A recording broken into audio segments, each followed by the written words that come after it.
every nightmare you've ever had. I'm your worst dream come true. I'm everything you ever were afraid of. Hey, spooky siblings, it's yet another scary Monday. My name is Red, and this is Left on Red. Today, Polty and I read a true haunting story by Twilight Dreamer 87. Are you ready, Polty? Oh yeah, let's go. Let's jump in. I am a 31-year-old woman, married, and recently moved back in with my parents due to moving back to the town I grew up in. My husband and I are taking our time looking for our own place due to wanting something nice in the area that is usually hard to find. This story takes place in my parents' house, starting 10 years ago. A description of the house for a bit of context. It's a 2-story brick-stone house in city limits, but still surrounded by nothing but woods. You have to go through a garage that leads into the kitchen, with the first bedroom to your left. Past the kitchen is the main living room, and to the right is the hall that is very open. In this area, you will find the main dining room and second living area, but if you continue straight, you will see the staircase to your left, and even further straight is my parents' bedroom and bathroom. Going up the stairs, you will come to the third living area.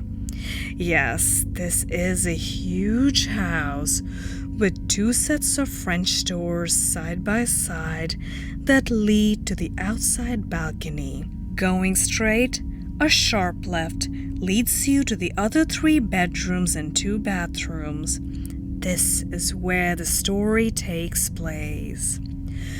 The first time I stepped foot into this house, I immediately felt off. Like something just wasn't right. I felt a presence, but I didn't know what or who it was. I brushed it off thinking I was just reading too much into it.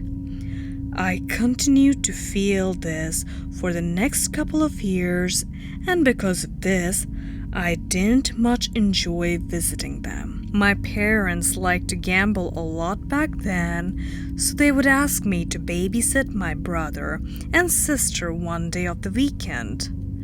My boyfriend loved them, so he would always babysit with me. The first few times, I really didn't pay attention to feeling I would get because we would be busy playing or eating with the kids.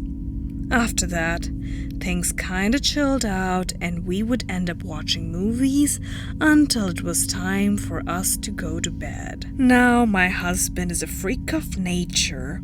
It's like he falls asleep the second his eyes are closed. Me, on the other hand, it takes me forever to get comfortable enough to wind down my mind. This night was the first time I saw and heard something in this brand new house. In this room, the bed is facing the door, but not directly in front of it. With the double doors open, we can see the front of the staircase and all the way down the hallway. As long as the light is on, that is. This night, only one of the hallway lights were on. I was laying in bed with the TV on, but the volume down low, so I could hear if one of the kids called me. I was almost asleep when I hear one of my siblings coming down the stairs. I open my eyes a bit and wait for them to get to the bottom, but they never do.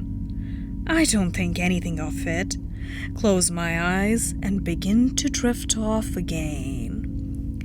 A few minutes later, I hear it again. So I open my eyes and wait. But again, they never get to the bottom. This time I sit up and listen, a bit spooked, but nothing I cannot handle. I get a bit nervous, but still I go down to check. No one is there. Confused and thinking I must be dreaming, I go back to bed. This time, closing one of the double doors. It was a few hours later, around 2:30 a.m., when I feel like someone is very near me, as if they are standing next to the bed right in front of me. Usually, when I open my eyes, I would see the green glow of the alarm clock on the bedside table. But this time, I saw nothing. It was pitch black. I couldn't even see the hallway light on, and the TV had turned off on its own. I felt like I couldn't move. I was awake now and scared to my bones. I was finally able to call out my husband's name loud enough to wake him.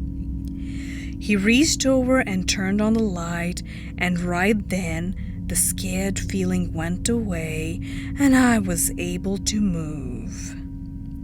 The next day, I told my mom about what had happened, and that's when she told me. She had been hearing footsteps on the stairs at night and even saw someone standing by the door at times. She didn't tell anyone because she did not want to scare the kids. This is when she told me what she had done. She wanted to know what was going on in her house, so she went and bought a voice recorder.